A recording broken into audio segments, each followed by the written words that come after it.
have a statement by Minister Sabuga, who is en route. In the interim, we can proceed to public business where the Minister of. Okay.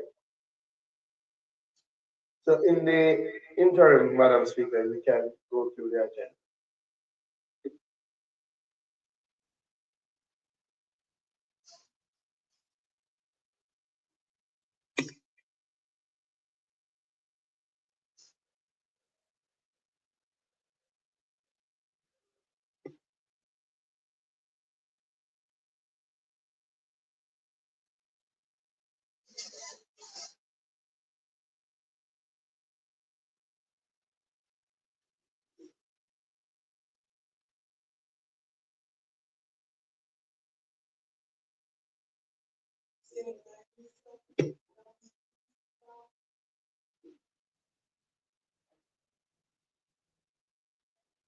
Statement by Minister, announcements, Clerk. Laid on the table of the House are the following: annual report and audited financial statements of the Professional Engineers Registration Board for the financial year 2023-2024. Integrity Commission's investigation report into concerns that Mr. Xavier Main, Minister of State and Member of Parliament, failed to provide information requested by the Commission in respect of the statutory declarations for the period 2018 to 2022, contrary to the law and its indicative ruling. Integrity Commission's investigation report into concerns that Mr. Ralston Wilson, a councillor employed to the St. Catherine Municipal Corporation, failed to file his statutory declarations with the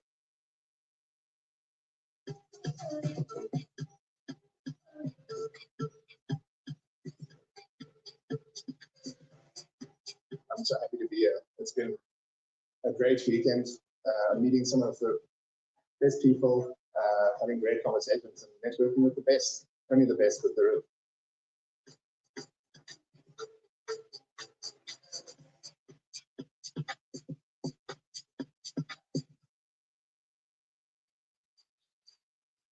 year 2024-2025 and its related ministry paper number 46 of 2025 entitled Annual Report of the Office of the Utilities Regulation for the financial year 2024-2025. Thank you, Madam.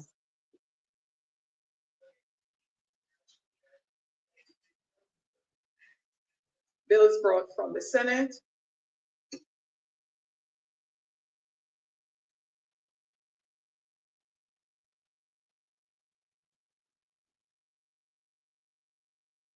Petitions, papers, reports from committees, notices of motion given orally.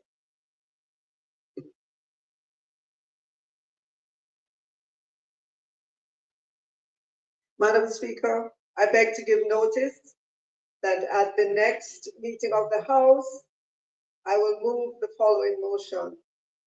Be it resolved that the third supplementary estimates for the financial year 2025-2026 and the Jamaica Public Body's second supplementary estimates of revenues and expenditure for the year ending March 2026 as laid on the table of the House on the second day of December 2025 be referred to the Public Administration and Appropriations Committee of the House of Representatives for consideration and report.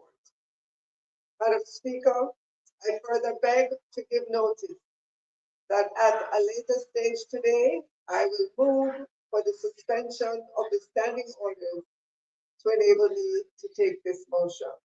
Thank you, Madam Speaker. Questions and answers to questions. Motions that may be made at the commencement of public business requiring notice. Motions relating to the sitting of the House. Motion for leave to introduce bills. Presentation of bills without leave of the House first obtained. Public business.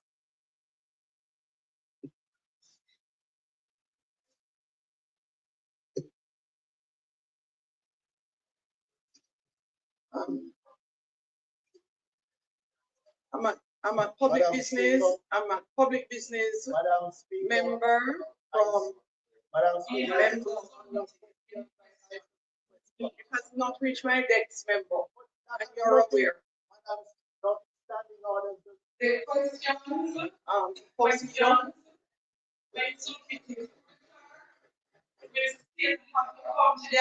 House leader, turn it back. The speaker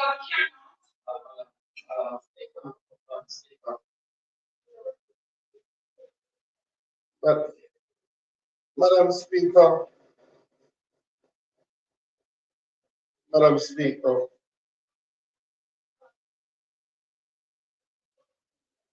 member,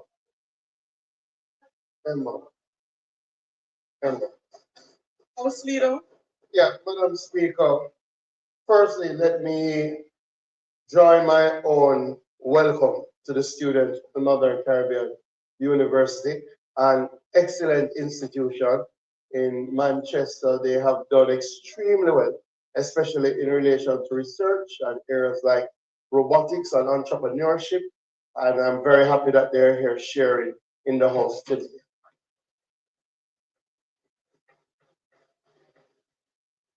Madam Speaker, in public business,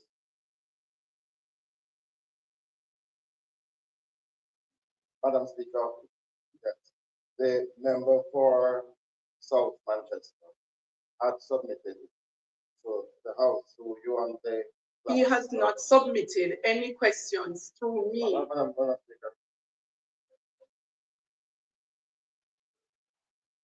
The questions, when submitted through the clerk, will still have to come to the attention of the speaker. Madam, The speaker cannot. Madam Speaker, Madam Speaker. The speaker cannot. Madam Speaker. The speaker cannot speak to any item not received. Madam Speaker, the member for South Manchester has duly submitted questions that he wished to table at this time through the clerk, and as is required by the standing orders, and he now.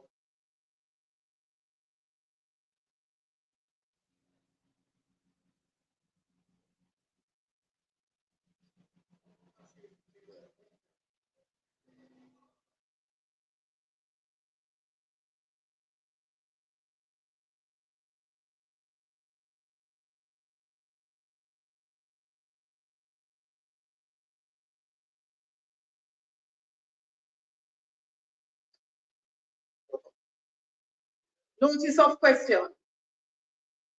Standing order 15. A question shall not be asked without notice unless it is of an urgent character or relates to the business of the day, and the member has obtained the leave of the speaker to ask it. Notice of a question may be handed by a member to the clerk during the period known as question time. Each such notice shall be signed by the member giving it. A member who desires, it's deeper than that, you know.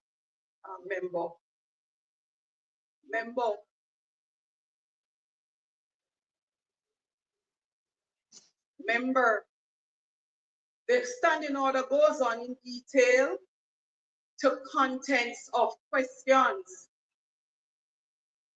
The right to ask a question under Standing Order 16.1 shall be subject to the following general rules as to the interpretation of which the speaker shall be the sole judge. Subsection A. The proper object of a question is to obtain information, and it continues. A question shall not include names of persons or any statement of fact unless they're necessary to render the question intelligible.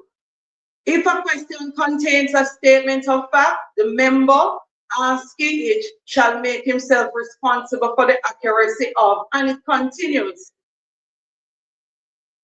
I cannot, I'm not going to read all of the 20 points. The speaker cannot accept and table questions that have not been read at all or received by the speaker. That is why the standing order requires But, but, and leader of opposition business, you are fully aware. yeah, but, Madam Speaker. There is no but. Madam, of course, there's a but, Madam Speaker. If, for example, the Speaker refuses to accept and to read. This is not for example. I just got the question on my desk 1 second ago. The member came to the office of the Speaker at approximately 15 minutes or so after 2. He said he had submitted some questions. Have I seen it? I answered him. I told him no. He said he would go and get it and he would give me a copy. He just did. Yeah.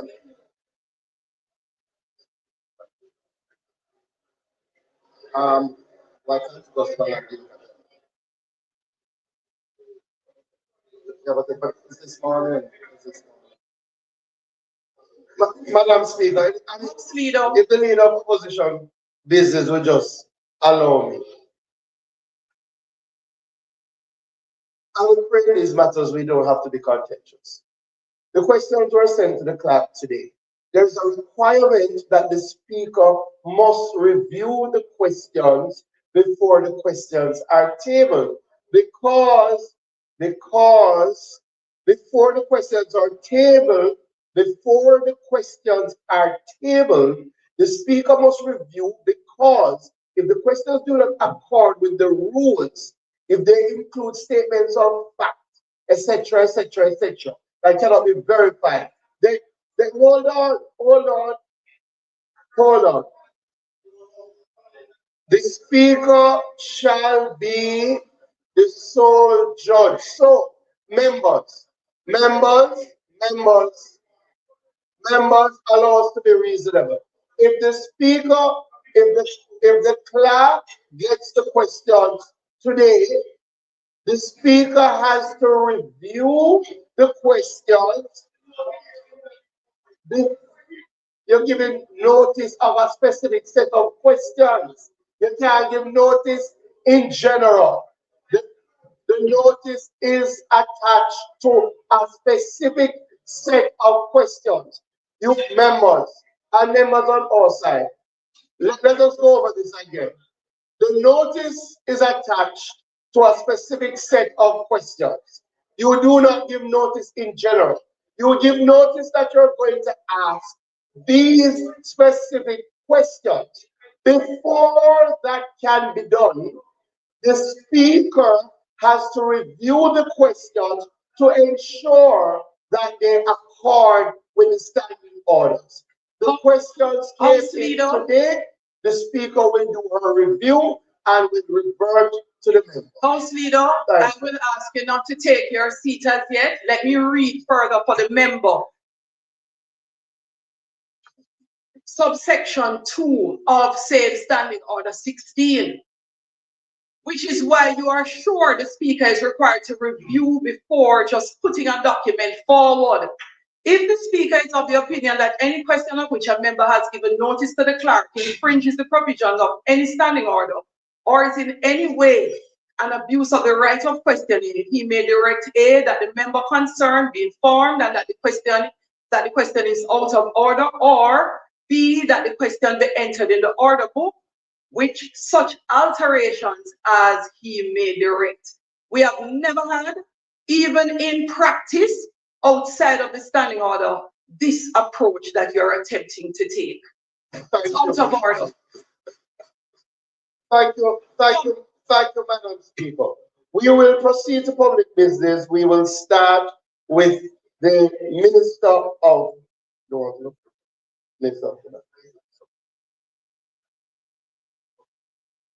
Very coming. Madam Speaker, as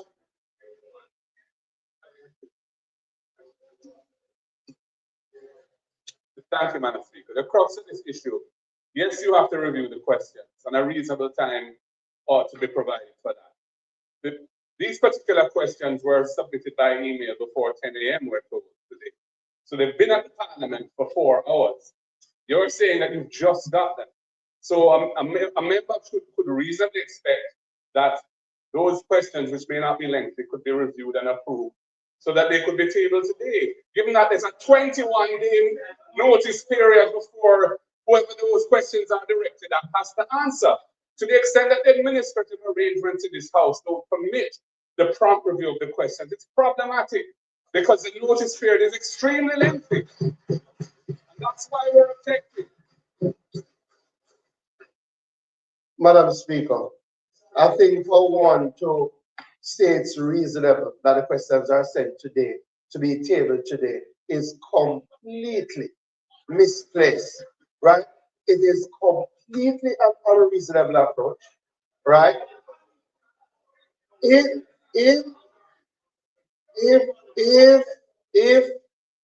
the member, I would suggest at minimum, the member send the day before for the tabling in the House. At minimum, to give the speaker enough time. The speaker does have other matters, right? That's not unreasonable. Anyway, Madam Speaker, this matter is clear. The members know better, and I will ask them to conform. We will recommit. We will ask Madam Speaker that we recommit statement by ministers. It seems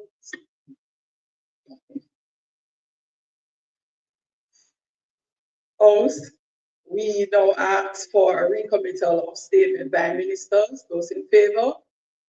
Those against? The ayes have it. Statement by ministers. House Leader. Madam Speaker, as you see, the Prime Minister has joined us and has a brief statement to share with the House. So, Madam Speaker, the Prime Minister.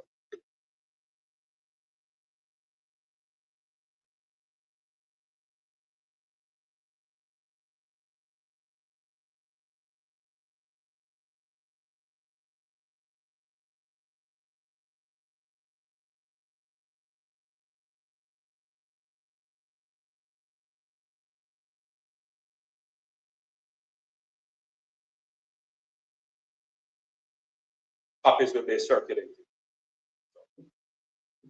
Thank you, Madam Speaker. I rise today to update this Honourable House on the unprecedented level of international financial support mobilized for Jamaica following Hurricane Melissa, and to outline how this support aligns with our structured, disciplined, and forward-looking national reconstruction strategy.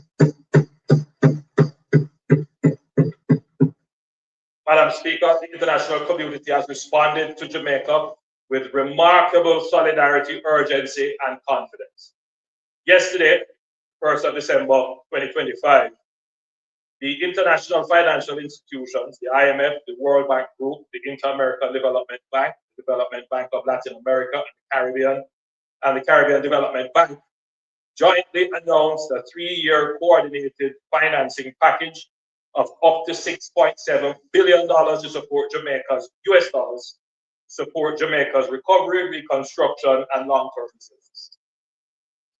Madam Speaker, even before the announcement of a substantial international financing package, we already had in place a multi-layered disaster risk financing framework, which was the product of years of strategic planning, disciplined financial management, and proactive investment in resilience. This framework enabled rapid early response and the immediate mobilization of liquidity to meet the most urgent needs following Hurricane Melissa within days. Jamaica activated several instruments across our risk financing architecture. We had approximately Jamaican 5.3 billion in the contingencies fund and 1 billion in the National Natural Disaster Reserve. We received US 91 million from the Caribbean Catastrophe Risk Insurance Facility, CRIF, one of the largest payouts ever made in the region.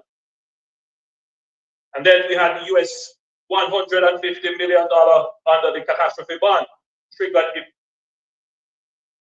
We ship auto parts around the world from Japan, trusted by customers in over 200 countries and regions. Looking for auto parts? Trust us. Be Forward Auto Parts.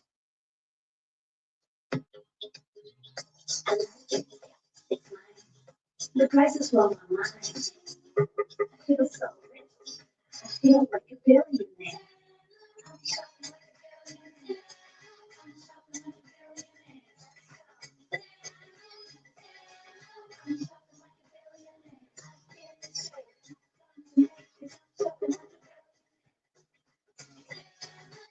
Download the Tendo app and shop like a billionaire. Planning, preparedness, and responsible governance.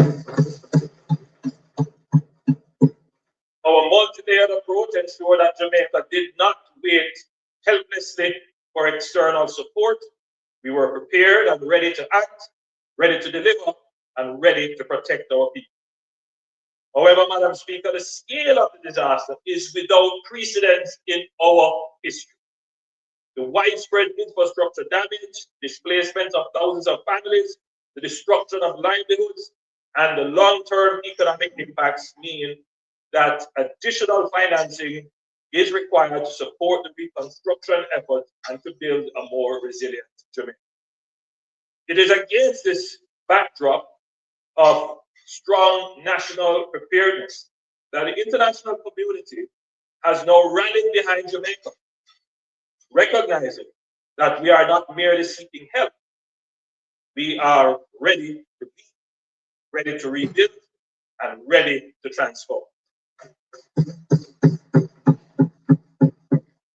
Madam Speaker, the US $6.7 billion financing announced yesterday has three main components. US $3.6 billion in sovereign debt financing. This is for the government to execute the National Recovery and Reconstruction Program over the next 3 years and includes up to $1 billion each from the World Bank, IDB, and CAF. US $415 million from the IMF under the Large Natural Disaster Window of the RFI, and US $200 million from the CDB, the Caribbean Development Bank. The second category of funding, second component of funding, would be US $2.4 billion in private capital mobilization. IDB Invest, the International Finance Corporation, and the Multilateral Investment Guarantee Agency will mobilize private investment through public-private partnership models. Madam Speaker, it is important to note that mobilizing private capital will be critical not only to scale up recovery efforts, but also to preserve fiscal space. It is not intended for the sovereign debt pool. It is not intended, Madam Speaker, for the sovereign debt pool. And the private financing pool will operate independent of each other.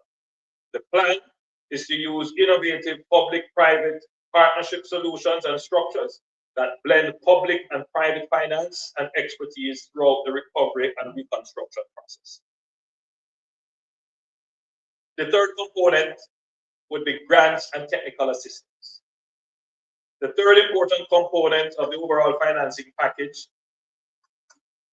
would see the 5 institutions committing to provide technical assistance and policy advice services. This would include, they would provide, Madam Speaker, policy advisory services, which would be funded by grants that draw on global experience and best practices in disaster response. So far, US $12 million in grants would have already been mobilized from the IDB, the World Bank Group, and the CAF, with more to come. Madam Speaker, these 3 components, in addition to the US $662 million that was already available, is what makes up the overall financing package of $6.7 billion US dollars. This is the single largest and most comprehensive development financing package ever assembled for Jamaica.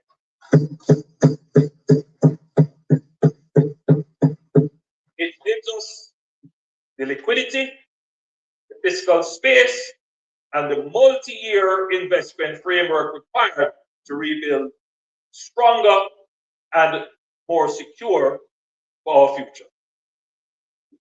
Securing support of this magnitude within 1 month of Hurricane Melissa is nothing short of historic. It reflects sustained, direct, and proactive engagement at the highest level.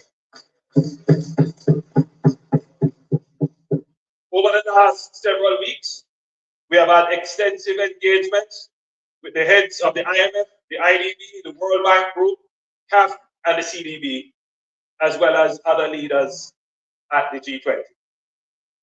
But, Madam Speaker, let us be clear. Engagement alone would not have produced this outcome. The swift, coordinated response from the IFIs is a direct vote of confidence in Jamaica's governance.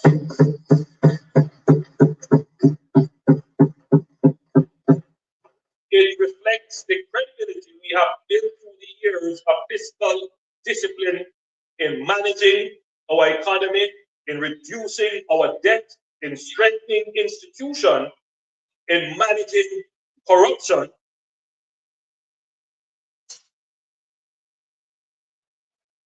which is the lowest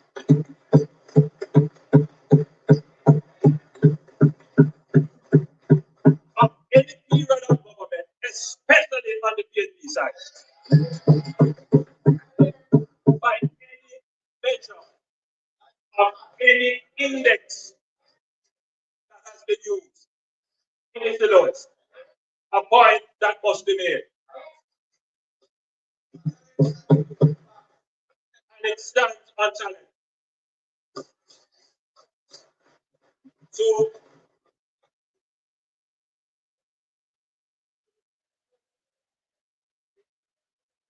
the swift and coordinated response is a vote of confidence in the administration of the affairs of Jamaica. Madam Speaker, Jamaica today stands as a credible, responsible, and trustworthy sovereign. And it is that credibility which unlocked this extraordinary level of global support at our moment of greatest need. This morning, the Minister of Finance and myself, we met with the heads of the institutions to outline the next steps, align implementation pathways, and prepare for rapid disbursement. Madam Speaker, the message from the IFIs, that is the international financial institutions, could not have been clearer. They told us directly that Jamaica, already the case study of fiscal responsibility for the world, now has the chance to become the poster child for post-disaster recovery.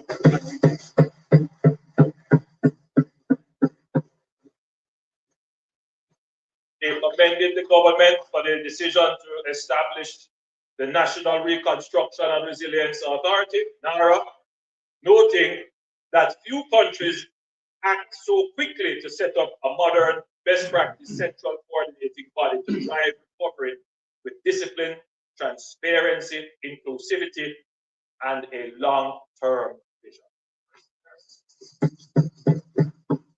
Madam Speaker, these institutions are not looking at Jamaica as a country in crisis. And for that matter, it should be said, neither is the government. Osvido. Madam Speaker, with the Prime Minister's time to speak having expired, we ask that he be extended to complete his presentation. 10 minutes. Question is that the Prime Minister be allowed 10 minutes to complete his presentation. Those in favor? Those against? The ayes have it.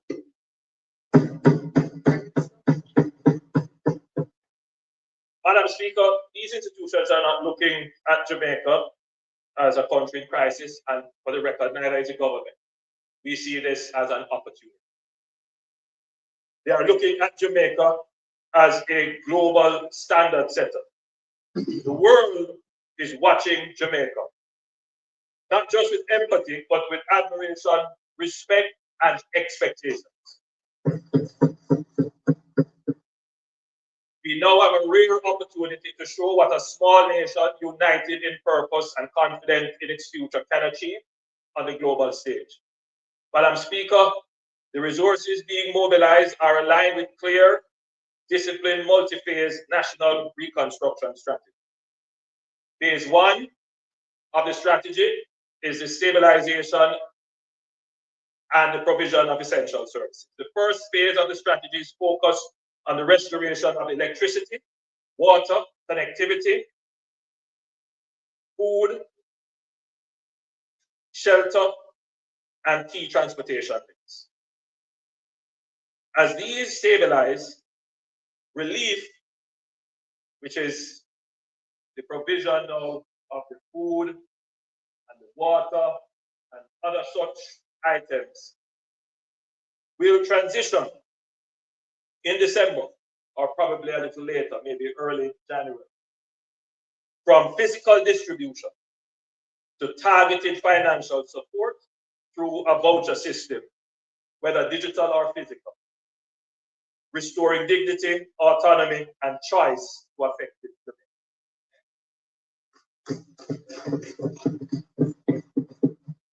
Phase 2, which is the economic and social recovery. So that next phase will be the reopening of schools, restoration of health facilities, support for farmers, small businesses, and tourism operators, and the reactivation of the local economy. Already we have begun that, Madam Speaker. A central pillar of the government's national recovery strategy is direct support for micro, small, and medium-sized enterprises, the backbone of Jamaica's economy and the most vulnerable to prolonged disruption. The MSMEs are essential to employment, rural livelihood, supply chain recovery, and the restoration of commercial activity across the island. Ensuring their swift restart is therefore critical to Jamaica's overall economic rebound. In this context, the Development Bank of Jamaica has launched its Business Recovery Program, a comprehensive package to restore operations across agriculture, manufacturing, tourism, and health, with a strong focus on MSMEs. To capitalize this program, Cabinet has approved $3 billion Jamaican in funding for the remainder of the 2025-2026 fiscal year. Further allocations will be made for the coming budget. Then phase 3, resilient reconstruction. Madam Speaker, this third phase will focus on resilient considerations. This is the heart of our long-term strategy. Every major investment will reflect stronger engineering, climate-ready design, and future-proofing. This includes resilient housing, rebuilding schools, hospitals, and public buildings to higher resilient standards, including relocating them where necessary. Climate-smart roads and bridges, coastal and river defense systems, including natural defenses. Strengthened public utilities and grid resilience. Digital and transport infrastructure to support productivity. Our reconstruction is not merely about restoring what was lost. It is about building a stronger, more competitive Jamaica capable of withstanding future climate shocks. Madam Speaker, we will approach reconstruction as a growth-inducing strategy. I know from this that the question will be asked, why are we celebrating more debt? We are not celebrating more debt. What we are celebrating is the opportunity to make a massive investment in our infrastructure, in our people, in the services that improve productivity. And it is that investment, Madam Speaker, that will expand our economy relative to our debt, and therefore, in short order, you can look forward to growing, increased revenue, and a relatively smaller debt to the size of your economy. We have never before had an opportunity to spend $6.7 billion relative to our GDP. We have never had that opportunity. US and our GDP is somewhere in the region of about $7 billion, $19 billion. The Minister of Finance reminded me, $20 billion. This is our growth, as are we proud of the fact. Yes, $20 billion. So you get an opportunity to, within 3 years, to deploy $6.7 billion relative to your $20 billion. So you can see the opportunity to expand the economy. And that's what the strategy is. And I'm encouraging all Jamaicans, regardless of political persuasion, to embrace this opportunity, to shift from crisis mode, to move from disputes over the distribution of a care package here or some lumber there, and start to think, how are we going to play our part in the new possibilities provided here for all Jamaicans to benefit? So the reconstruction effort being deployed across infrastructure, housing, digitalization, logistics, agriculture, and energy will create thousands of jobs, crowd private investment, improve national productivity, protect fiscal sustainability. Because make no mistake, there will be those looking on at our currency and say, can the central bank defend? Do we have reserves? Well, with this, we will be in a superior fiscal position to give confidence and certainty to our business. We will turn this moment of crisis into an opportunity to transform. Madam Speaker, Jamaica has never lacked ambition. What we have lacked for decades is the financial wherewithal to match that ambition. Today, that has changed. For the first time in our history, our national development vision is backed by a robust, multi-year, multi-partner financing envelope. Madam Speaker, we now have a clear reconstruction strategy, an empowered institutional framework, unprecedented international support, and a united national will. This government will move forward with urgency, discipline, and transparency as we lead Jamaica into a new era of resilience, recovery, and growth. I thank you, Madam Speaker.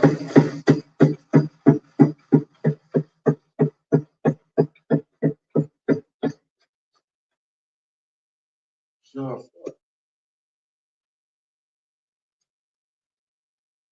Leader of the opposition Thank you. will respond.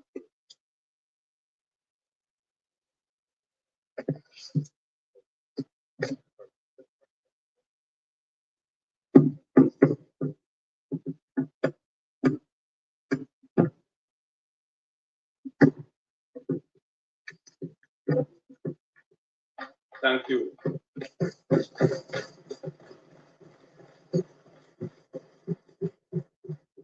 Thank you, Madam Speaker. I begin by taking this opportunity to express my sympathies and solidarity with all the victims across Jamaica of Hurricane Melissa. The many who died, the numbers still not finalized, and those who are still suffering from the aftermath of this terrible storm.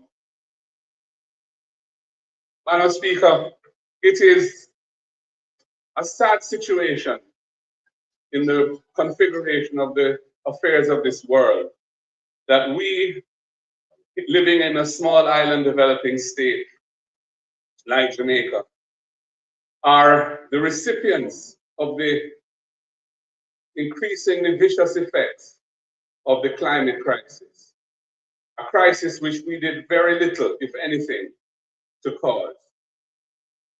There is the global warming as a result of the excessive use of carbon and emissions from carbon fuels over the last few centuries since the Industrial Revolution. That global warming has largely been driven by the wealthy economies of the world. And yet we in Jamaica and other islands like ourselves are suffering the consequences of that on an annual basis. We were hit by Beryl or scraped by Beryl. Last year was a serious hit. And this year we got walloped by Melissa. It's really a shame that the international financial community is still approaching the mitigation of the effects of climate-induced disasters on countries like ours by financing packages that are largely based on additional debt. These debts that we are now going to be incurring to finance our attempts at recovery are like lending money to a business that suffered losses through some kind of crisis that is trying to dig itself out of a hole from. Taking on additional debt to do that is going to be a challenging road for any country.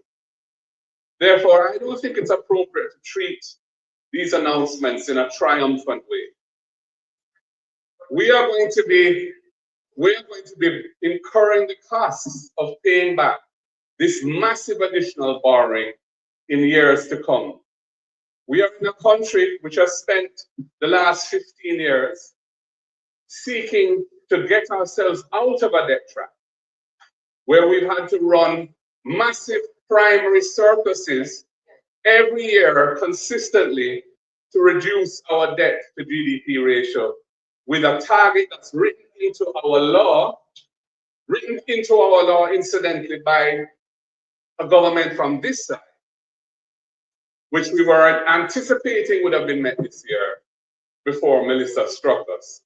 And now we are facing a new era of massive incremental borrowing. If you look at 3.6 billion US of sovereign debt, that's over 25% of GDP of additional borrowing. That does, and the 662 billion already available, only less than half of that is in a form that's not debt. Most of that is debt as well. This 2 point.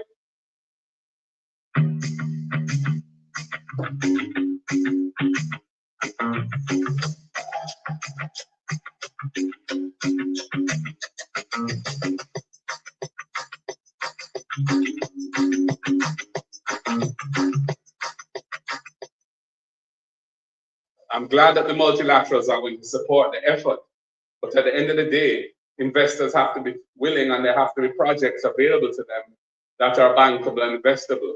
So we will see whether or not that happens. But the reality is that only 12 million US out of 7 billion dollars is grant funding. only 12 million US out of over 6 billion of program US funding is grant funding. That is the world that we as Jamaicans, both you on that side and us on this side, have to navigate.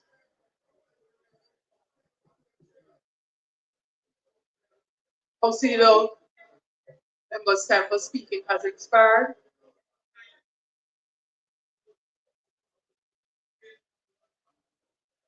Councillor, the members' time for speaking has expired. Your Prime Minister's speech with the kind of response that you're giving back. Madam Speaker, as the time for the opposition to speak has expired, we ask that we give him sufficient time to complete this presentation. House, the question is that the leader of opposition be allowed an additional 5 minutes to complete his presentation. No, members, I am going to ask that no one asks for sufficient time to complete, because those words can mean a 2-hour, 3-hour presentation, like the member from St. Andrew. So, yeah, Angela, you miss you, who spoke for hours.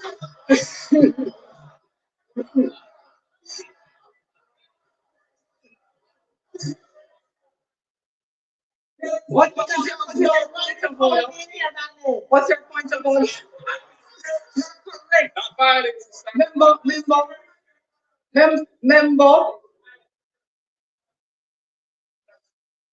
Member, you're correct. But it is not in keeping with the approach of Parliament to speak until conclusion, whenever that is. And we have learned our lesson, as the member so nicely stood up and reminded us. So she knows who we're speaking of. So 5 minutes, House. Those in favor? Those against, the ayes have it. House Leader?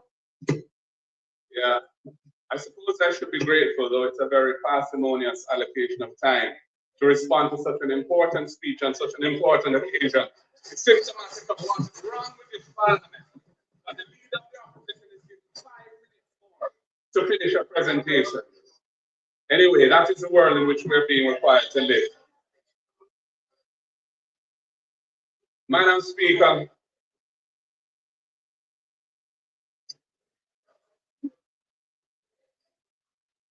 the institution which has been announced to oversee the recovery process, which does not yet exist, it is just an announcement thus far. This National, I think, Resilience and Recovery, or Recovery and Resilience Authority, NARA, is going to, we are told, be responsible for the relief resources being spent in a judicious way, in a way that's efficient, in a way that is accountable and transparent, and in a way that accords with a sensible policy of recovery.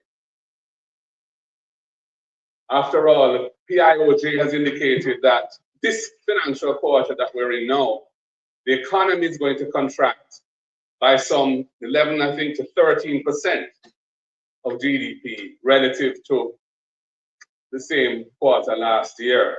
That is a massive contraction. And it's going to further exacerbate the debt to GDP ratio, because of course, the debt to GDP ratio has two components. There's debt and there's GDP. So what we're seeing here is that debt is going to be growing dramatically, and GDP is in the process of a free fall as a result of this terrible calamity that has hit us. So while I admire and indeed share optimism about the future, because Jamaica is such a resilient and special country, and we will get through this, I think we should approach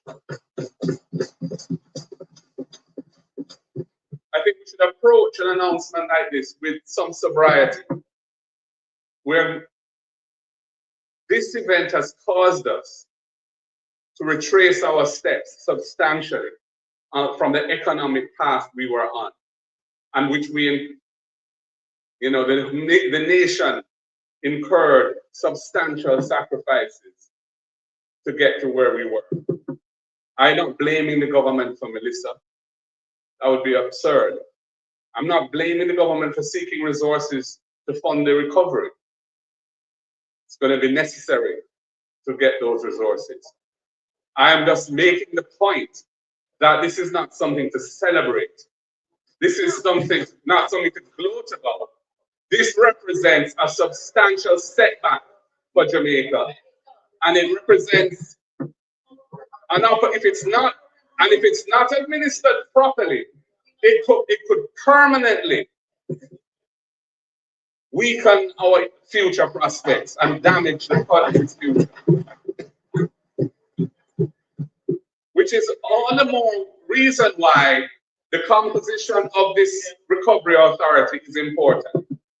I go to the Prime Minister on the day after the hurricane to suggest the establishment of a task force with broad-based representation, leaders from the private sector and business community, leaders from the churches, leaders from the NGOs, and representatives from the government and the opposition. The concept of NARA is consistent with that. However, I've heard nothing from the Prime Minister as to the role of the opposition in NARA. We heard it could be broad-based, but there is no inclusivity in the dialogue around how it is to be constituted. And I can hear from the barbs that are flowing from the other side that the likelihood is that we will not be included in it. That is what I'm hearing from the other side in their responses to me, their sotto-voce remarks. All I can say is, Prime Minister, the opposition represents some 400,000 voters who voted for us, 28 constituencies, and our presence in the recovery and our participation in the recovery, you'll be well advised to see a genuine. House Leader, the member's time for speaking has expired. Members. Thank you. As the member's time for speaking has expired, I ask that you put to the House that he be allowed an additional 2 minutes to complete his presentation.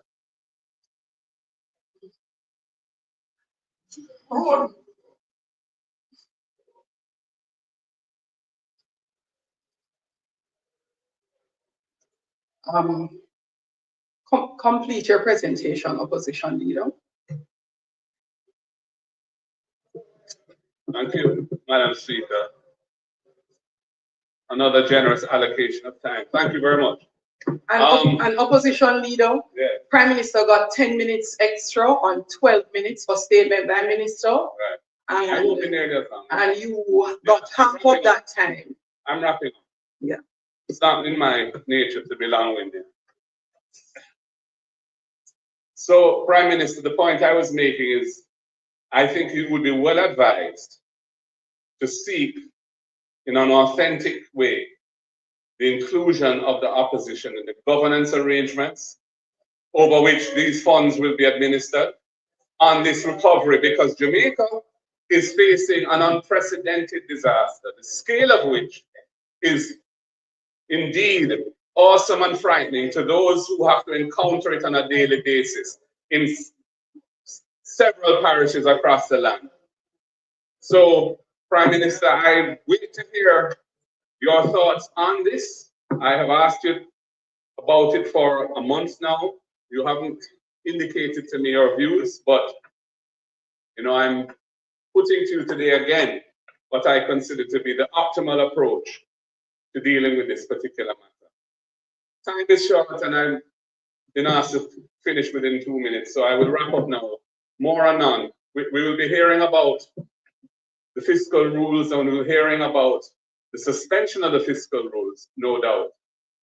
And I'm looking forward to the discussion around that, where I'll have an opportunity to say some more on these matters. Thank you.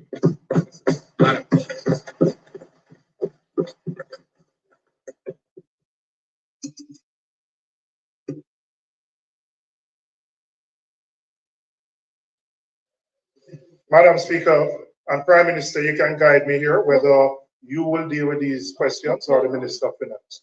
But I certainly would like to know the terms and conditions of the loans that we're getting from the various multilateral agencies. The 6.7 billion US is over 3 years. What we intend to draw down in year 1, year 2, year 3, whether there are conditionalities tied to these loans, whether the monies have to be used specifically related to rebuilding exercises or whether it can be used more broadly. So you can guide me as to whether you will answer or the Minister of Finance will provide those details when she speaks later. Any other questions? You may go ahead, member from Portland Eastern. Mr. Prime Minister, thank you, Madam Speaker. You made mention of the human dignity component with your transition to digital cards or an alternative means to food distribution. In your presentation, I note that the purpose of loans, albeit that you are celebrating, and we ought to celebrate restoring the country, the aspect as to whether or not there was any consideration of persons who simply won't be able to access your electronic system to access basic necessities for the food and anything else that comes with it. Also, in terms of an allocation, is there a specific sum that goes to the persons who are the primary victims and should be the ultimate beneficiary of any loan given? That is to ensure that the lives of the people are restored in a position better or at a minimum to the position they were before the disaster. And ask lastly that any consideration should consider the Constitution and the guidance on human rights when that is done. Thank you.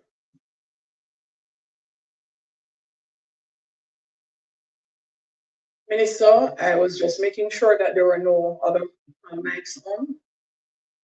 The member from St. Andrew Southwest. Right. Thank you very much. Prime Minister, in speaking about the next phase, and in particular moving from relief to recovery, I had a question in terms of, I think you had mentioned something about cash transfers earlier, though not specifically in it ties in. So the question I wanted to ask is whether or not in the distribution of cash, allocation of cash transfers, whether gender sensitive targeting will be used, especially given the fact that we know that targeting households that are led female heads, that really brings more fairness. And I was wondering whether or not that was contemplated in what you were planning to do. The other question that I have was really around also integrating emergency cash relief into existing welfare programs. We haven't heard much spoken about that, but I believe that that is important, although issues of connectivity and network would hamper how successful that can be. But as we are moving to restore, I am asking, where are we with that, and hoping that we will do that. And then, Prime Minister, you speak in the reconstruction effort being deployed across infrastructure, housing, digitalization, logistics, agriculture, and energy, that thousands of jobs will be created.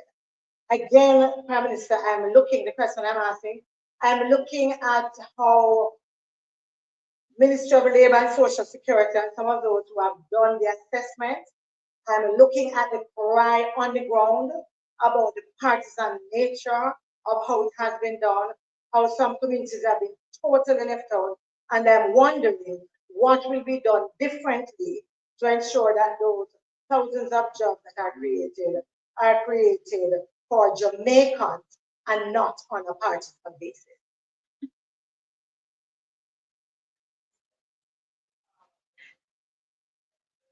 So members, I'll remind you that you should indicate wanting to ask a question instead of turning on all the mics, and you would have observed the effort to put us back in order. So as appropriately done, the member from St. Catherine Southeast will now ask his question. Thank you, Madam Speaker. Stand up. So, Prime Minister, you mentioned that we are looking at turning this moment of crisis into an opportunity, and much talk has been made about a Marshall Plan for Jamaica's recovery. There's also a Dawes Plan following World War I. Now, in most of these reconstructions, a Dawes Plan.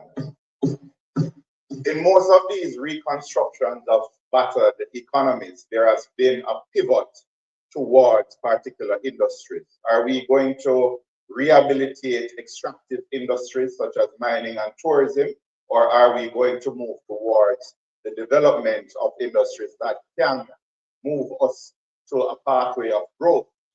For example, when the Minister of Energy spoke, there was not much discussion as to moving towards green energy, and we don't even know to this day the status of the wind turbines that we had invested in so much. So the question is, when we are reconstructing, are we going to be building a future through new enterprises and manufacturing, or are we going to go through the Spring Plains project and the garments fiascos of the 1980s, which we ended up paying for, as the leader of the opposition said, for years later? Thank you.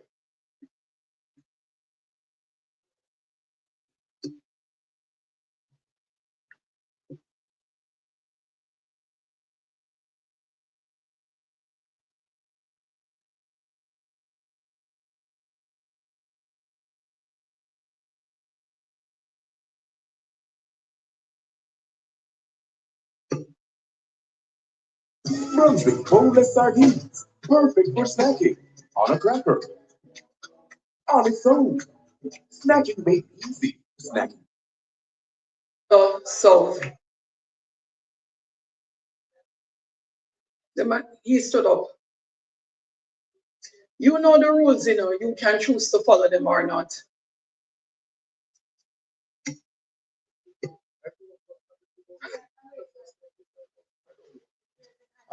Prime Minister, you spoke about the establishment of NARO, and it will be quickly set up. Could you tell us the form of this entity? Is it going to be, I'll just repeat, what type of entity will NARO be? Is it going to be a statutory body established by statute or act of this parliament? Or is it going to be just a regular company, government-owned company? I assume that you're well down the wicket in terms of determining the form of this entity. That's one question. The second is, I noticed that the 12 million in grants that you mentioned, it's all for technical and policy advice. Do we know if any of this will be spent with Jamaican professionals, or will it all, as usual, go to foreign entities? Next person is the member from St. Catherine Northwest.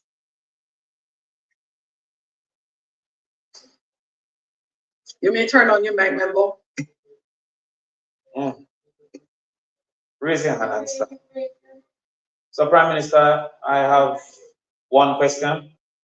The estimate of 6.7 billion US, is that in your analysis sufficient enough for our recovery efforts and our rebuilding efforts? And if it is not enough, approximately what percent of those of the resources you perceive that we will need in the next 3 to 5 years is this 6.7 billion? That's my question, Prime Minister. Next is the member from Westmoreland Eastern.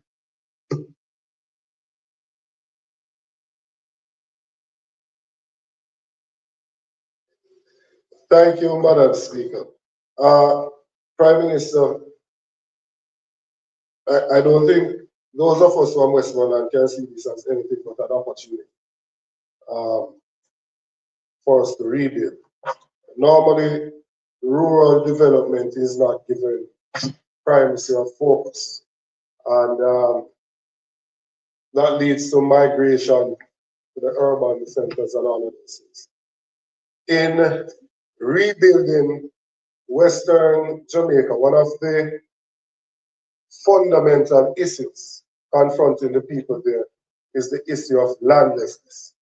They don't own the piece of land that they occupy. That leads to several other issues. Some persons don't build permanent structures because they don't own the piece of land. And that puts them at risk when we have these weather events. So I'm just asking that in the rebuilding process, that security of tenant and giving the right to the land that these persons have been occupied, that be placed at the forefront, especially for majority of the persons within the parish office. So I note that the member from St. Andrews Southwest, who ridiculed the efforts that have members raise their hand, is wondering if raising hand is still the standing order. After that, the week following, the ruling was as exactly in keeping with the standing order. The standing order requires that a member stands and upon catching the eye of the speaker, so you are required to stand. The member from St. Andrew West. Thank you so much, member. Thank you, Madam Speaker.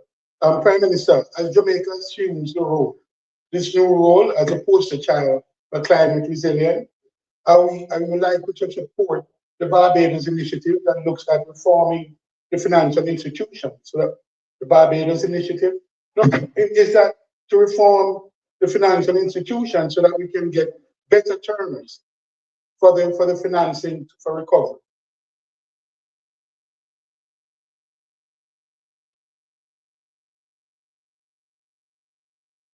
You may turn on your mic, member from St. and Southeast. Prime Minister, thank you. And just one question from me as well. It relates to time frame, and you spoke about the 3 phases. However, since the different sections of the country were differently affected, will the strategy also take that into consideration so that those that can get up and go a bit faster get the support that they need? Because as you said a couple of sittings ago, we do need to make sure that those that are able fill the gap that is left by those that are now, I guess, a bit less able. So will the approach in moving forward, the approach in implementing, also take that into consideration? Because there are some sections of the country that can go faster than others. Prime Minister. Thank you, Madam Speaker. Let me just try and move very quickly because we do have an extensive agenda, including supplement. Let me start with the last question that was asked, which would give some context. Jamaica's approach to the disaster has 3 distinct lines of effort. Lines of effort 1 is relief. That is relief from the humanitarian displacement that has occurred. And that primarily has food, temporary shelter, water, that kind of support, care support. Then there is the recovery. And the recovery focuses on getting back electricity, water, hospitals, schools, access to roadways. And then we have reconstruction, which focuses on taking a longer-term view on what we rebuild, where we rebuild, and how we rebuild. All 3 are happening simultaneously. It is not a sequential undertaking. The intention of the government is to mainstream the relief effort. It is going to be necessary that this be done because the relief effort is mainly supported by our philanthropic partners who have come, many of them have come into the island, and indeed the ordinary Jamaicans who have been supporting. In another 2 or 3 weeks, you're going to see many of our relief partners take up and leave. It is natural, that's how it has happened all around the world for a long period of time. Some have longer staying capacities, others come for a specific purpose. So the government can't continue to have a special relief effort. A principle that this parliament must appreciate, or I'm certain that we all do and understand, is that there is a government.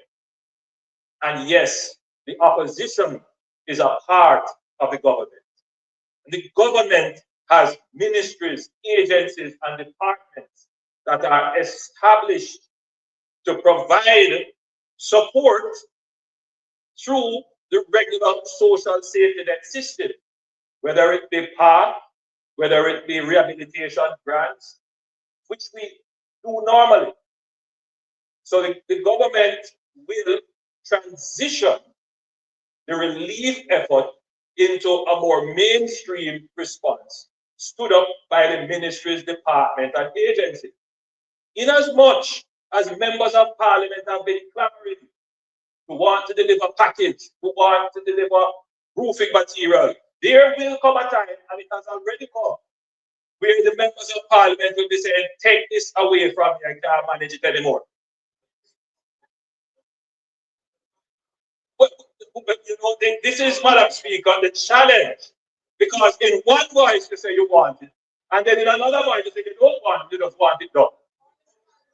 And Madam Speaker, we as the government who have the responsibility, we already knew that this moment would come. And therefore, Madam Speaker, that is why we have always emphasized that we must stand up the government, make the government strong, including the members of the opposition, so that we can give the long enduring service to those Jamaicans who are suffering.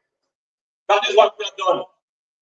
So, Madam Speaker, the idea that somehow the relief effort has been partisan, unfairly distributed, the main proponent being my sister and neighbor from St. Andrews South West.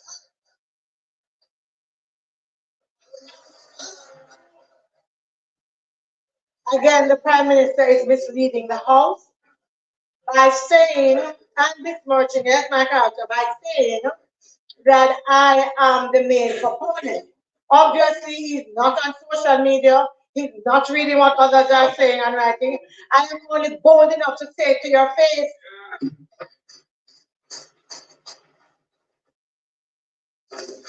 Madam Speaker, I am happy that the member who says that he's not the main proponent, who asked the same question last week and asked it this week, and is bold enough to state, I'm happy that she has raised the issue because, Madam Speaker, as I travel through the country, supporters of the Jamaica Labour Party have come to me complaining that the PNP MPs who have gotten substantial relief aid have not been distributing it to them. And I want to put it on record, Madam Speaker, that when they have come to me, I have said to them, in the interest of unity and peace in this country, that we wouldn't raise it or complain about it. But there is obviously, Madam Speaker, an effort to destroy the goodwill and to falsely accuse the government in a very malicious way. And we have, Madam Speaker, made every attempt to be fair in how we are distributing the public's resources, not our resources, the public resources. And to answer the member, I have given a directive to the Minister of Labour, to the Minister of Local Government, and to ADPEP that they must release all public aid that has been given to every member of parliament in this country. So that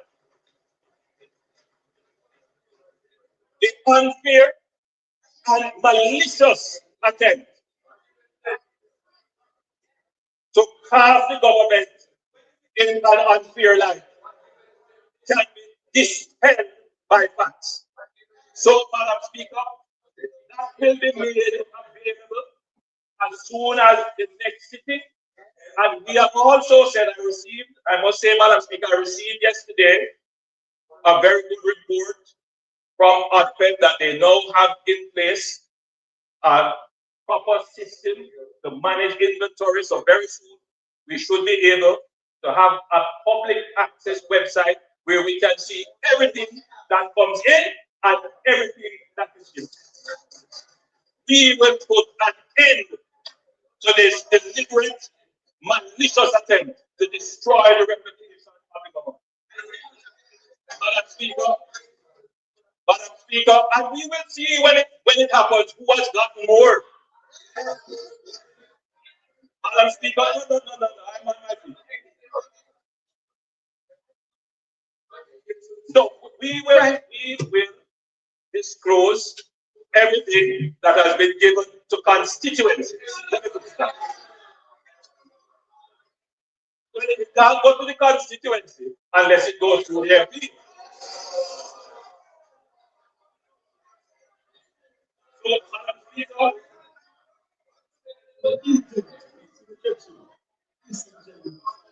I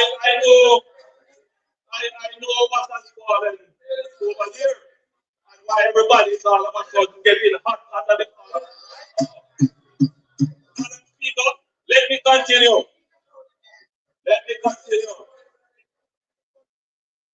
You know, a question was asked by the member from South Manchester, and your question was that there was $12 million US of grants given.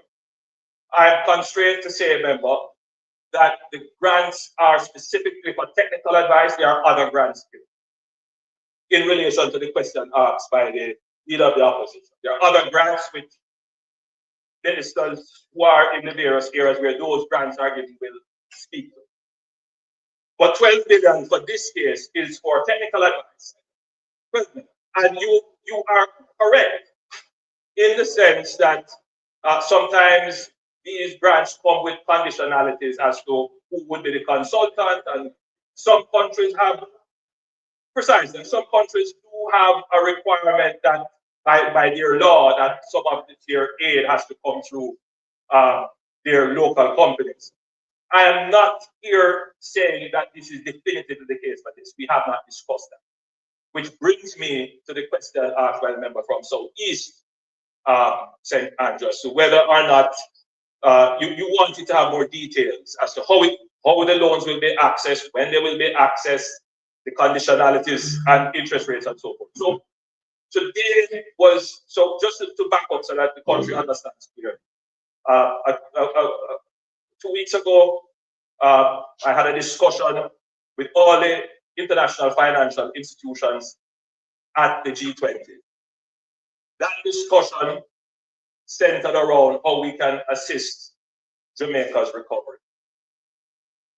I asked for a particular kind of support. It was considered by the IFIs, and they came together and they made their release on Monday. This morning, I had a call with all the IFIs, including the head of the IMF, the head of the World Bank, the head of IDB, the head of CAF, and the Caribbean Development Bank. And we worked out in broad outlines how the program will work. So I don't have for you as yet the details.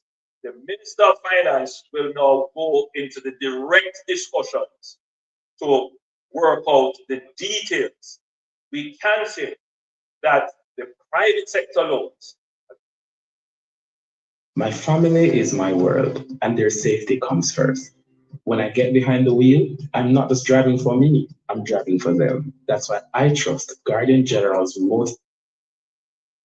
Yes, you may say that $2.5 billion is available in private sector loans, but are there the matching investments ready to take it? And investors. And my answer to that is yes. Because the government of Jamaica was already in the process, because of our public investment appraisal process, where we have to develop projects way in advance. In addition to investors who are coming to the government to say, we want to do this and we will fund it, and we have to say, yes, we understand if you want to partner with us, you have to understand that we have to keep within our fiscal limits. And therefore, there are projects that are lined up, waiting for fiscal space to be executed. So, which is why I've been saying that yes, it's a disaster, but that it has also created an opportunity for us to fund projects that have been on the track, waiting to get fiscal space to be operated. So this is what I mean when I say we have opportunities. So this is also a signal, Madam Speaker, to the private sector that if there are projects that have a national impact that can be done using Jamaica's well-established public-private partnership structure, now is the time to get in line for those projects. The leader of the opposition is saying in a sort of a way that we don't have the money.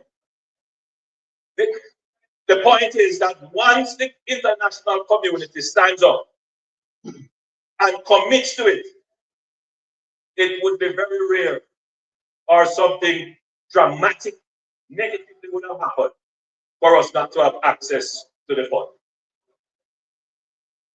I'm saying the private sector money, they have committed an envelope. And once they have committed that, it is then up to us to meet the envelope. And so I'm confident that we will be able to meet the envelope for the private sector funding. I want to tackle a question raised by the leader of the opposition. And in some ways, it's a philosophical question about climate justice. Where the leader of the opposition said, as I have been saying since I was co-chair of the Committee for Climate Financing with Prime Minister Trudeau, appointed by the Secretary General to deal with this issue of climate change, that of course, small island developing countries like Jamaica are not the main contributors to the issues of climate change, but yet we bear the cost of it. Our emissions clearly could not be attributed as a cause for the warming of the oceans globally, or the melting of the ice sheets in the poles, or the destruction of corals, or rising sea levels. Jamaica's carbon footprint is negligible. But you know, Madam Speaker, I am a strong advocate for climate justice. But the difference between myself and the leader of the opposition is you don't know what I'm going to say. You don't know what I'm going to say. The difference between myself and the leader of the opposition is that I am not expecting the international community to give Jamaica anything.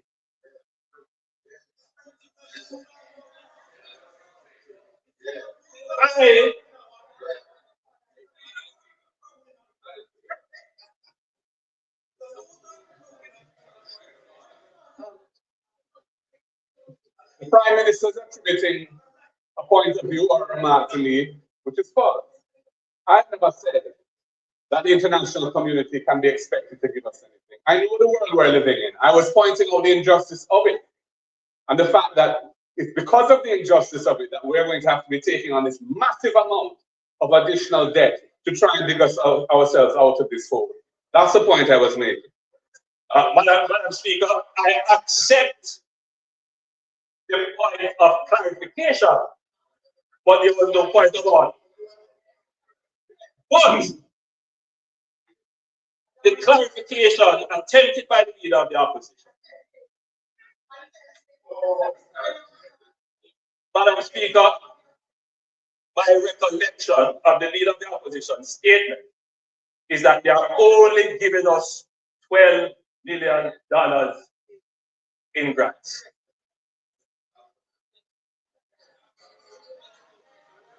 With all that we need, all that they're going to give us, let me say this, Madam Speaker. Yes, there is an injustice in the climate change issue that small island developing states in particular are faced with increasing in terms of frequency, in terms of intensity, and in terms of the overlapping of disasters that have an impact on our balance sheet as a country. And the argument is that rich countries that have benefited from using carbon-based fuels, should compensate.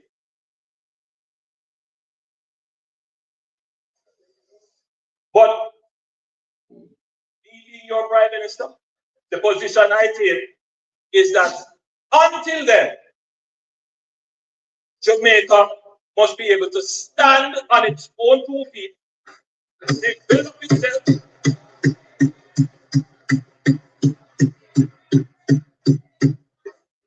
and how do we, as a small nation, Madam Speaker, stand on our own 2 feet? The leader of the opposition's argument is that we are going to have to borrow to do this recovery. Now, I want to know, hold on, that's what he said. The leader of the opposition made the point that we are going to have to borrow to do the recovery.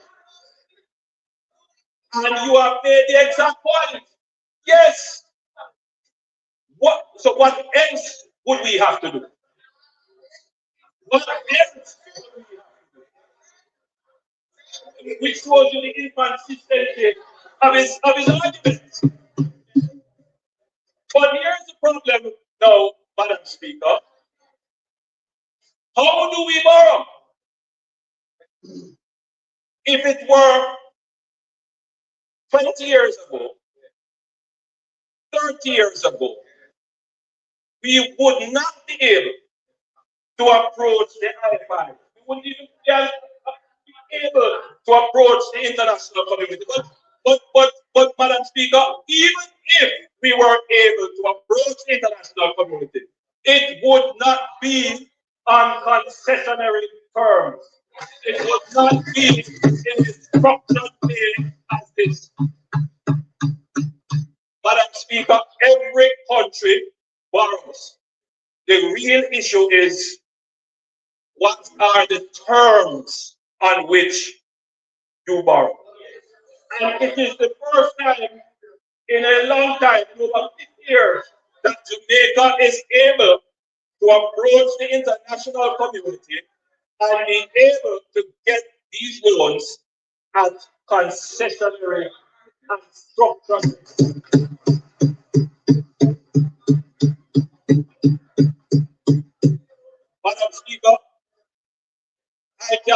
I can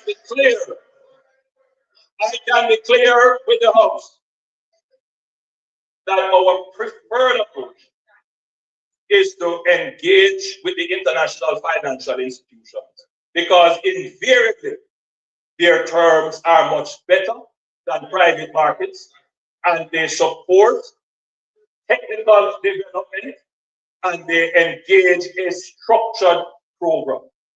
So it is better for Jamaica to engage financial community. But we're only able to do this,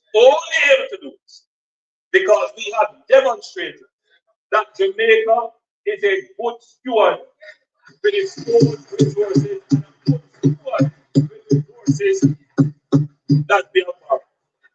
That good stewardship, Madam Speaker, the signal of that is that we have been able to consistently reduce our debt to the point where we were almost at 60% of GDP. The international community, looking at this, says this is a responsible government that almost 20 to 30% of its GDP. Now, the question is, as the leader of the opposition pointed out, we're going to have to borrow all this money. And we're going to have to borrow all this money, and it is going to increase our debt to GDP rate. The answer is yes, the debt to GDP ratio will increase. But what are you going to do with the money? If you don't use the money wisely, then you are stuck with high debt. If you use the money wisely, you can expand your GDP and pay back your debt, and you're in a better position. And that is why I'm coming out to the question of NARA, of setting up NARA. And the member from St. Catherine Southeast asked about the Marshall Plan for recovery, and that has been, mentioned. So, from a week after the disaster, we anticipated this, and we decided that we would have to establish an entity that will be able to use the funds as quickly as they become available. Because a part of the discussion with the IFIs is that the funds have to be made available on a fairly rapid pace. In other words, it wouldn't follow the elongated processes. So we had to establish a new entity, and this entity, to answer the question asked by the legal leader of the opposition, somebody else, what are the member from South Manchester, what will be the form, what form will the entity take? This is where we are now in terms of studying the various options available for its structure. Should it take an executive agency form? Should it become a statutory entity? What will the legislation look like? These are questions that are now being studied. We sought the advice and assistance of the World Bank in doing the conceptual note. We're out of that phase, and now the Attorney General's chambers and all the other legal experts are now looking at what legal form it will take. I will reserve my comments because I don't want what I say influence the advice that is given. But we want an entity that is nimble, can move very quickly, that complies with our principles of fairness and transparency and so forth. And we want an entity that is forward-looking to answer the questions that were asked about, for example, are we going to invest in traditional mining? Are we going to look at something different? Are we going to look at renewable energy versus what we have now? These are all questions that I am not proposing to answer. What I'm proposing is that we set up the technical entity, which will be the NARA, to guide the decisions in that regard. Now, question is, what role will the opposition play in all of this? And this is a matter that I've tried very hard to, again, not respond to some of the things that have been said, but I believe that it is important for public discourse that I share my mind with the public. Now, during the pandemic, I had the awesome responsibility of using executive powers. And I made it a practice that for every executive order that was given, I brought it to Parliament, though it was not required, and it was debated here, and parliamentarians had an opportunity to vary or change. It worked quite well. And I think we could say that we had the cooperation of the opposition in the management, largely, of the pandemic.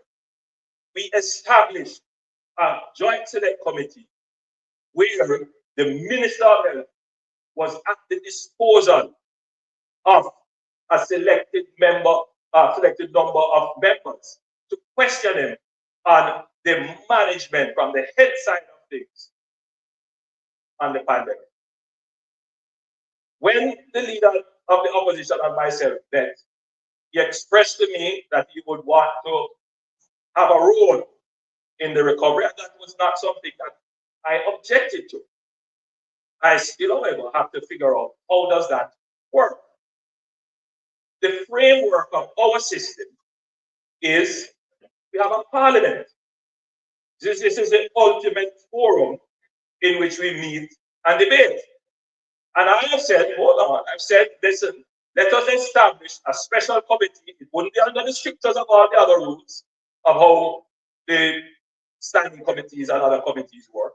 It could meet when it wants and have that robust discussion, ask questions, oversight, and you meet. And it's under the rubric of Parliament. I was a bit disappointed that that effort was rejected in favor of going to the PAAC. But I understand, because it is my view as well that if you have a government and the government has a structure, why go outside of the structure of government? Allow government to work. On the one hand, you can't reject what I have established based upon your advice and request and established. Then you reject it, and then you come here and say you want to have a role. Make up your mind.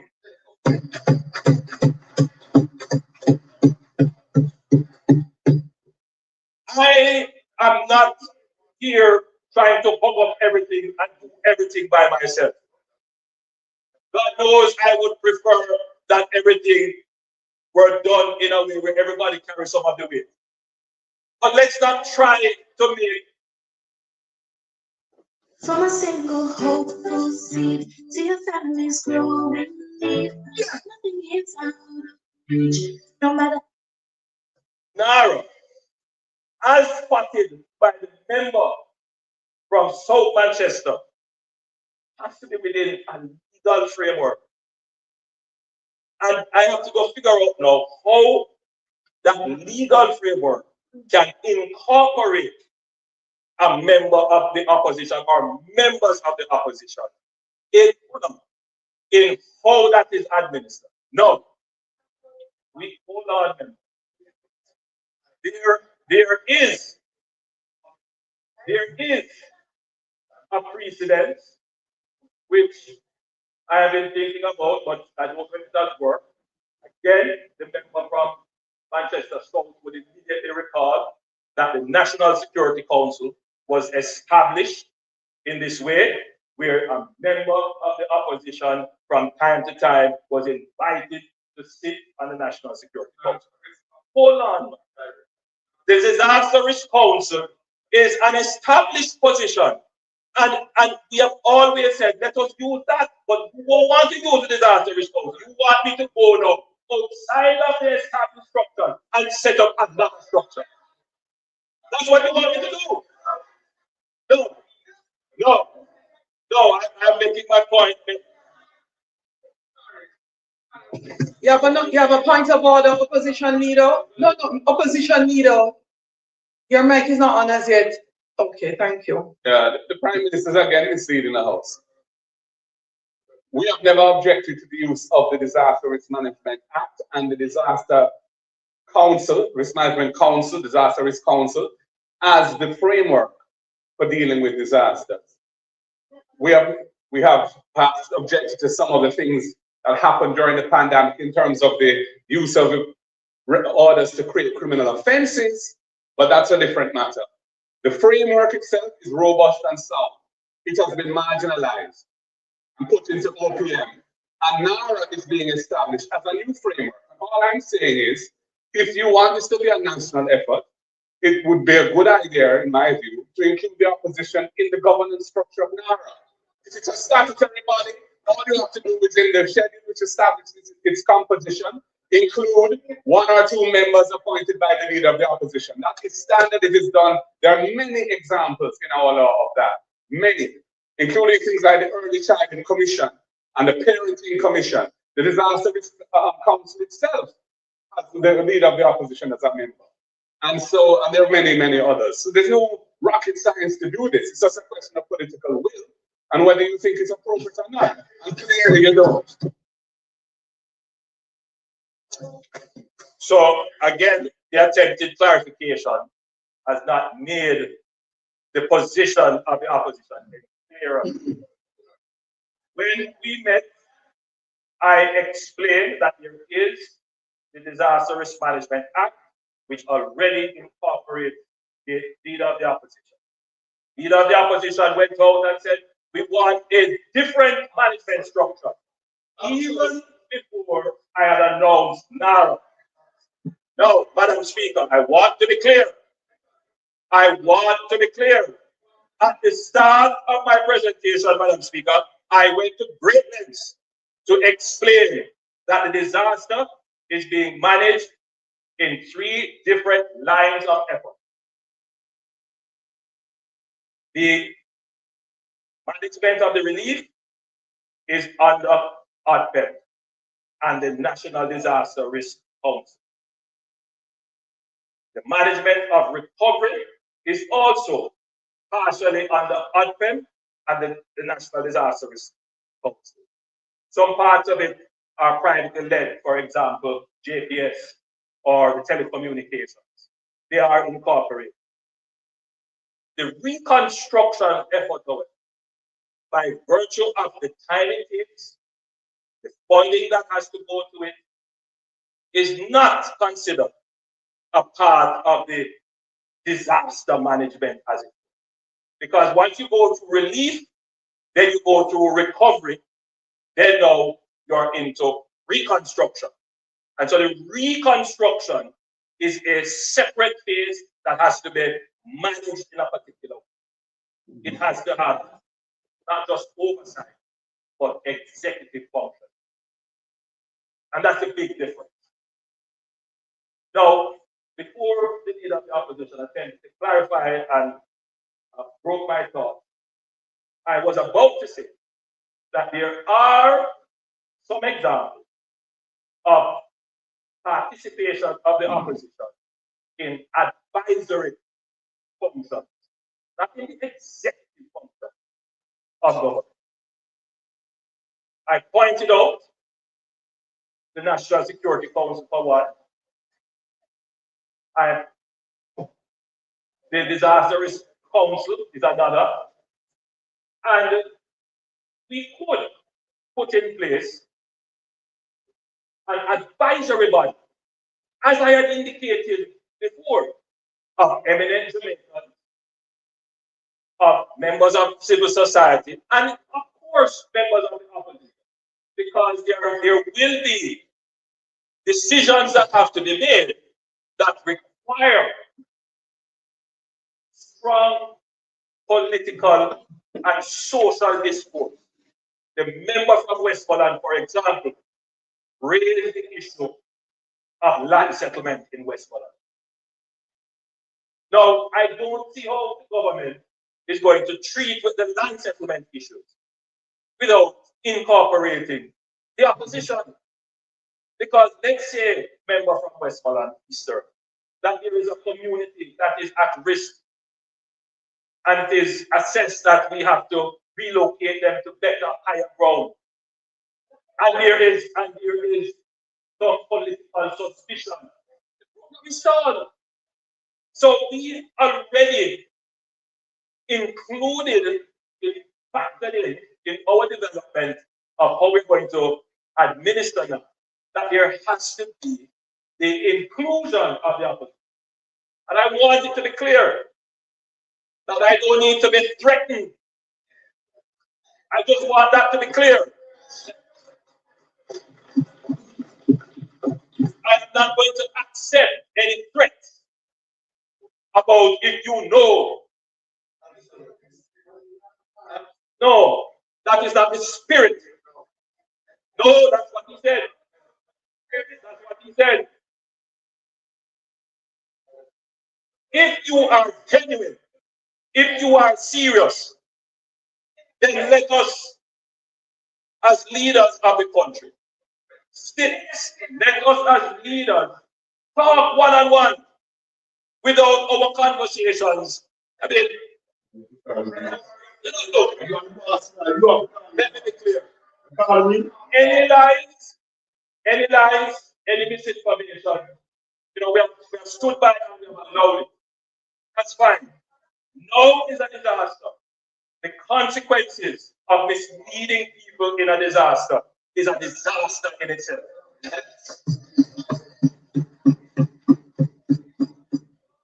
if you are truly a part of the government, then you must act like a part of the government and be responsible in your government.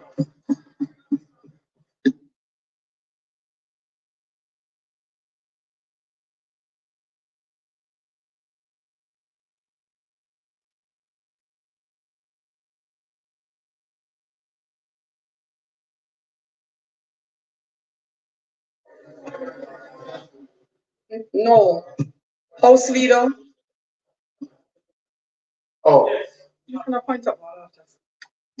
Madam Speaker, we will now have a statement by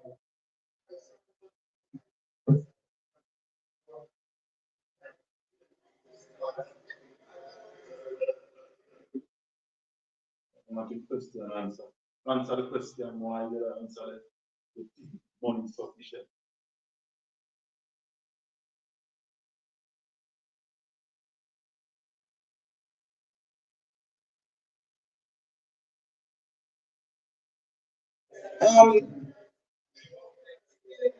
Member from St. Catherine and Northwest, and the member from Portland Eastern.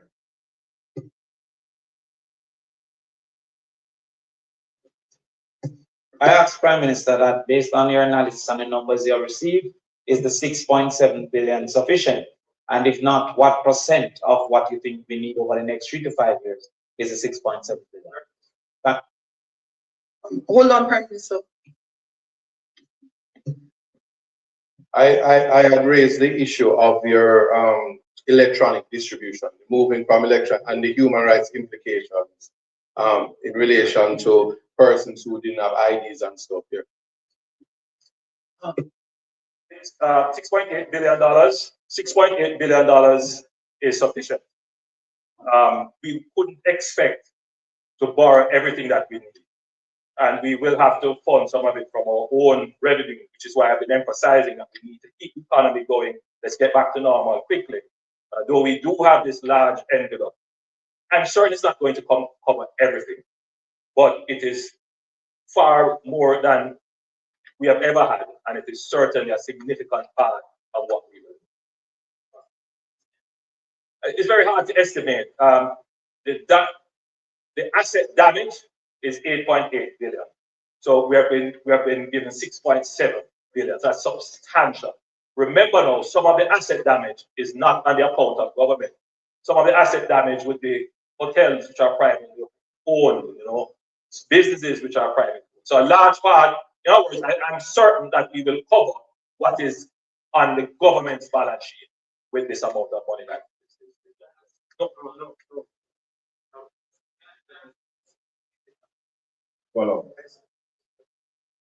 Follow. I would love to allow you.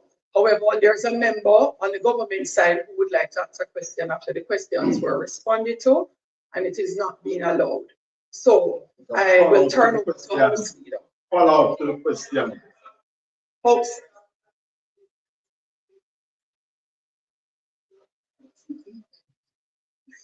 House Leader, and I'm saying to you that there are persons who want to start another round of questions. So what? So,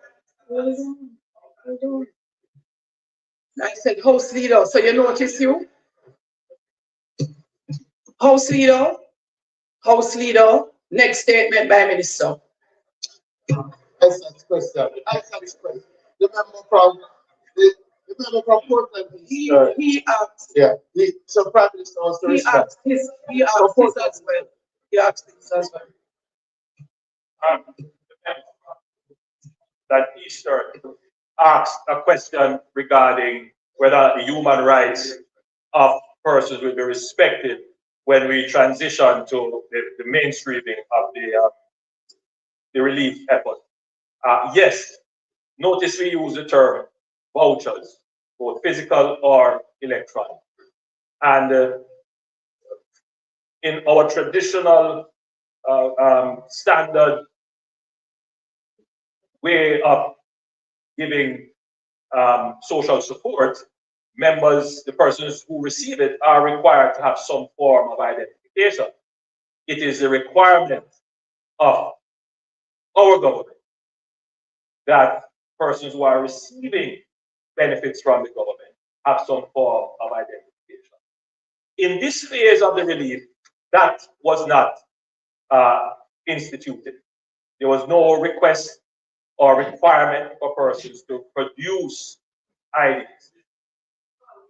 I am being clear. There was no directive from the government of Jamaica for anyone to produce any form of ID. I am not saying it didn't happen. I have heard things being said. We have not received any formal reports of that, but we were very clear to the agents, including the JDF, including the Ministry of Labour and Social Security. No.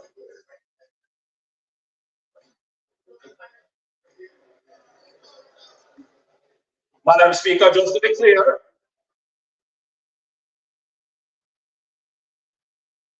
in doing this, we always have a provision where we enable persons to be properly documented. As is the case with, for example, the Solidarity Program.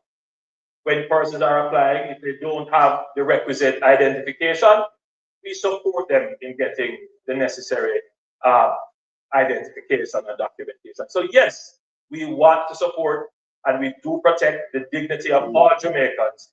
And the dignity of all Jamaicans include that they have some form of identification as required. Thank you, Madam Speaker. We do have significant ground to cover today. So I'm going to ask that the Minister of Water,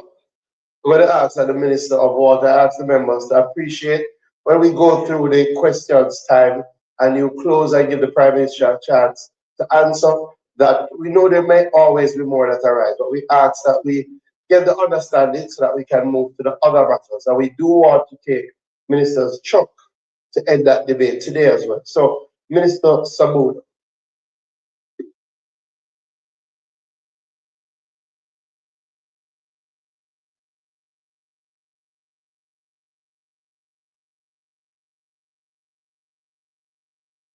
Ladies and gentlemen, this broadcast this evening will be joined by on the show.